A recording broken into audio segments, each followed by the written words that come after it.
पालघर में जिन लोगों की पीट पीट कर हत्या की गई उनमें 70 वर्ष के कल्पवृक्ष गिरी महाराज, 35 वर्ष के सुशील गिरी महाराज और 30 वर्ष के उनके ड्राइवर नीलेश यलगड़े थे। ये 3 लोग थे। आप अच्छी तरह से खबर को समझ लीजिए। 2 संत हैं इनमें से और एक इनका ड्राइवर है। मुंबई में कांदिवली के आश्रम से ये लोग एक संत के अंतिम संस्कार में शामिल होने के लिए गुजरात में सूरत जा रहे थे। सूरत जाने के लिए इन्होंने मुंबई में एक गाड़ी बुक की। ये गाड़ी मारुति की वैन थी जिसे नीलेश यलगड़े चला रहा था।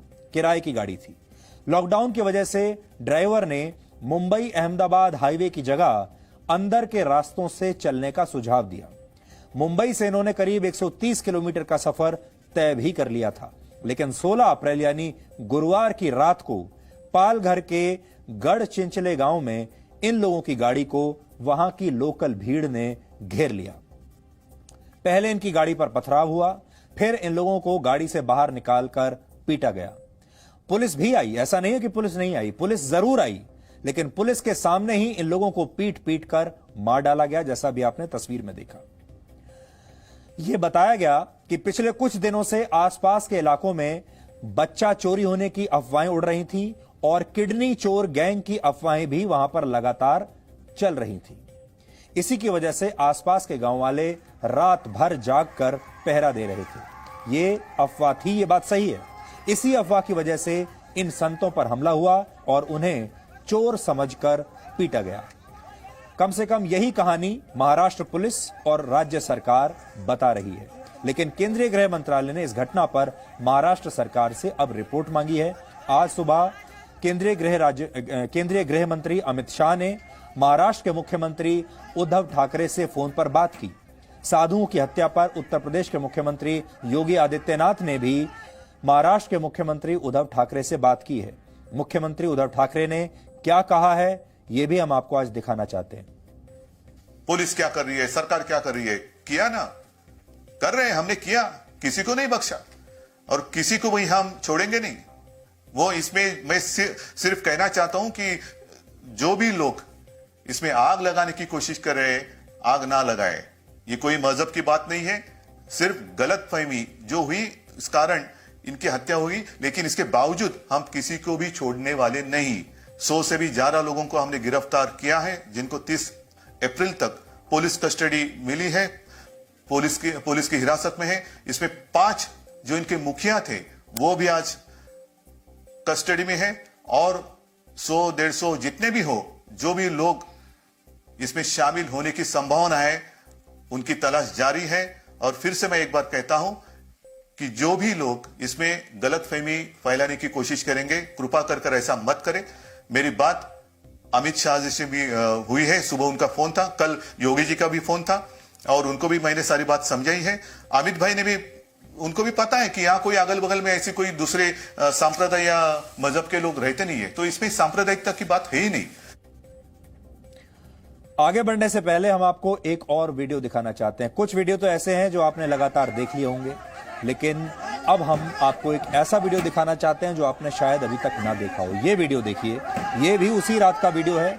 ये वही गाड़ी है जिसमें ये संत, दोनों संत गुजरात जा रहे थे। इस गाड़ी को किस तरीके से तोड़ा गया है, फिर इसको पलट दिया गया गाड़ी को, और अब वहां की जो ये लोकल भीड़ है वो कैसे इस गाड़ी पर पथराव कर रही है, ये आप देखिए। और गाड़ी में ये तीनों लोग अभी हैं अंदर, देखिए।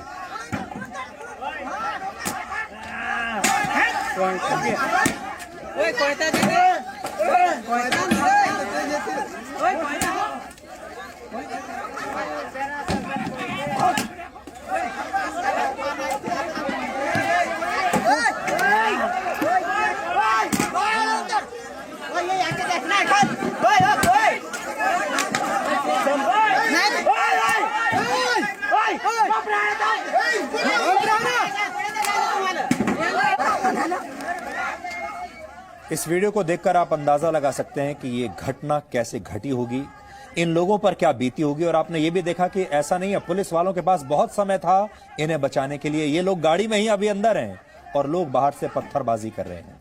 हमारा देश साधु संतों का देश माना जाता है। हमारी परंपरा रही है कि संत आगे चलते हैं और उनके पीछे समाज चलता है। आमतौर पर साधु संतों पर हमले की खबरें हमारे देश में देखने में सुनने में कभी नहीं आती। इसमें यह कहा जा रहा है इस खबर में कि आदिवासी जो थे लोकल, उन्होंने संतों पर हमला किया है। हमारे देश के आदिवासी ऐसे कभी भी नहीं रहे कि उन्होंने कभी साधु संतों पर हमला किया हो, ऋषि मुनियों पर हमला किया हो। आप जानते हैं पुराने काल से ही ऋषि मुनि जंगलों में ही रहते आए हैं, पर्वतों पर ही रहते आए हैं और आदिवासी भी ऐसी जगहों पर जंगलों में रहते आए हैं। कभी आपने ये नहीं देखा होगा कि हमारे देश के आदिवासियों ने साधु संतों पर, ऋषि मुनियों पर कभी हमला किया हो। इसलिए पालघर की घटना आज सबको हैरान कर रही है और यह भी सवाल उठता है कि जो कुछ हमें बताया जा रहा है कि ये सारे लोग आदिवासी हैं और इन्हें साधु संतों को चोर समझकर वो पीट रहे हैं, ये कई बार थ्योरी गले से उतरती नहीं है, क्योंकि ये आदिवासी अच्छी तरह से देख पा रहे थे कि ये लोग चोर नहीं है, ये साधु संत हैं। सब यही सोच रहे हैं कि साधु संतों से किसी को क्या दुश्मनी होती है, हो ही नहीं सकती। अगर कोई अफवाह भी थी तो कोई इतनी निर्ममता से कैसे किसी साधु संत को पीट सकता है कि उसकी जान ही चली जाए। जान से मार देना बहुत बड़ी बात होती है। हैरानी की बात है कि भगवा वस्त्रों में होने के बावजूद किसी ने भी साधुओं के बारे में एक बार भी नहीं सोचा कि क्या ये लोग वाकई चोर हो सकते हैं। जी न्यूज ने पालघर के कई स्थानीय लोगों से बात की है। हमने ये भी समझने की कोशिश की है कि क्या ये लोग वाकई आदिवासी हैं या ये कोई और हैं। ये वो लोग हैं जो पालघर के सामाजिक और राजनीतिक इतिहास को वर्षों से जानते हैं, जिनसे आज हमने मुलाकात की है। इन लोगों ने अपना नाम ना बताने की शर्त हमारे सामने रखी और हमने उनसे कहा कि आप अपना नाम हम आपका नाम गुप्त रखेंगे, लेकिन हमें जानकारी दीजिए कि हुआ क्या है। और सारी बातें, सारी जानकारी इस बात की तरफ इशारा कर रही हैं कि साधुओं की हत्या के लिए भीड़ को उकसाने के पीछे कोई राजनीतिक सोच काम कर रही थी। कहने का मतलब यह है कि ये जो भीड़ है ये पॉलिटिकली चार्ज थी।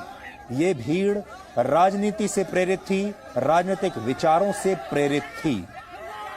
इन स्थानीय लोगों ने हमें यह भी बताया, जो हमारे लोकल सोर्स हैं जिनसे हमने बात की, कि पालघर में ऐसा कभी न देखा गया न सुना गया कि आदिवासियों ने कभी भी किसी सन्यासी या किसी भगवाधारी को कभी हाथ भी लगाया हो। आदिवासी इलाकों में साधु संतों का बहुत सम्मान किया जाता है, इसलिए इन्हें पीट पीट कर मार डालने की घटना के बारे में कोई कल्पना भी नहीं कर सकता। इसी बात से संदेह होता है कि क्या पालघर की हत्या राजनीतिक विचारों से प्रेरित थी। इसे समझने के लिए हमें पालघर की पॉलिटिकल तस्वीर, राजनीतिक तस्वीर देखनी होगी, वो भी हम आपको दिखाना चाहते हैं। आदिवासी बाहुल पालघर जो जगह है, ये कम्युनिस्ट पार्टियों और इनके जैसे विचारों वाले दलों का गढ़ माना जाता है।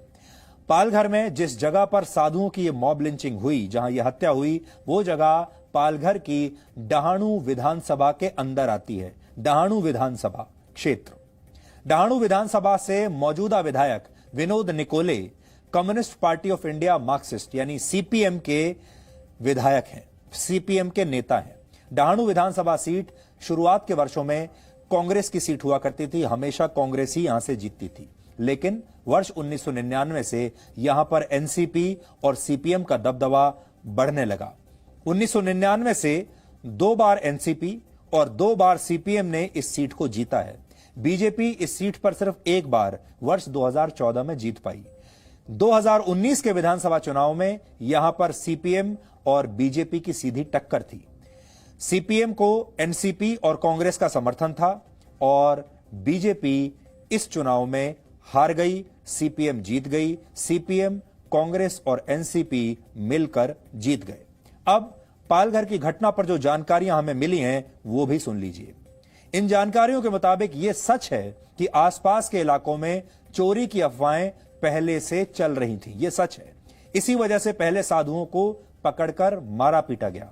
पास में ही एक फॉरेस्ट डिपार्टमेंट की चौकी थी, वहां से पुलिस को सूचना गई।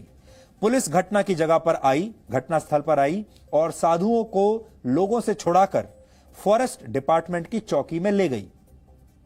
लेकिन इसी के बाद अचानक इस चौकी के बाहर बड़ी संख्या में लोग जुटने लगे, भीड़ जुटने लगी।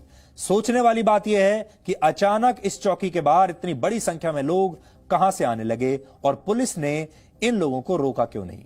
लेकिन हुआ ये कि बड़ी संख्या में भीड़ चौकी के बाहर इकट्ठा हो गई। इसके बाद पुलिस वालों पर भी हमला किया गया। पुलिस वालों के सामने ही दोनों साधुओं और उनके ड्राइवर को भीड़ ने मार डाला। हमें मिली जानकारी के मुताबिक वहां पर करीब 1,500 से 2,000 लोगों की भीड़ थी।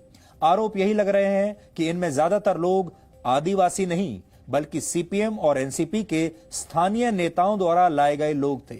बताया यह भी जा रहा है कि भीड़ में काश्तकारी नाम के क्रिश्चियन मिशनरी संगठन के लोग भी थे। से हटकर यहाँ धर्म भी बहुत एक बड़ा फैक्टर के तौर पे काम कर रहा है। यहाँ धर्मांतरण बड़े पैमाने पे हो रहा है। क्रिश्चियन मिशनरीज बहुत एक्टिव हैं और उनके साथ साथ हिंदुत्ववादी संगठन भी यहाँ बहुत सक्रिय हैं और उस सक्रियता में कई बार संघर्ष भी होते रहते हैं। यहाँ इलाके में साधनों की बहुत भयानक कमी है, कुपोषण है। ये देश के जो कुपोषित इलाके हैं जहाँ बच्चों की मौतें होती हैं सैकड़ों की संख्या में, वो ये इलाका है। मतलब यहाँ साधन नहीं पहुँचे हैं। यहाँ अभी बहुत सारे दुर्गम इलाके हैं जहाँ स्वास्थ्य सुविधाएं छोड़िए सड़क तक नहीं ठीक से पहुँच पाई है। ये ऐसा इलाका है। बहुत सारे नासमझी है, बहुत सारा आडंबर है, धर्म है, ढकोसला है, धर्म क्या कहें वैसा। कई सारी फैक्टर्स ऐसे काम कर रहे हैं। इन फैक्टर्स में पैसा एक प्रमुख अंश है। पैसे और साधन की बदौलत यहाँ राजनीति भी चलती है और शायद धर्म भी चलता है। यहाँ से हमको समाचार अधिकांश समय लोगों पे जलाए जाने के, लोगों को निर्ममता से क्रूरता से मार दिए जाने के समाचार आते रहते हैं। ये समाचार मीडिया बहुत ज़्यादा दिखाता नहीं है क्योंकि शायद वो समाचार आने में भी देर हो जाती है, यहाँ तक पहुँचने में उसको देर लग जाती है। एक तरह का कि बम्बई के बहुत नज़दीक है यह इलाका, 125 किलोमीटर के अंदर है और अभी कई मामलों में ये बम्बई से बहुत ज़्यादा दूर भी है।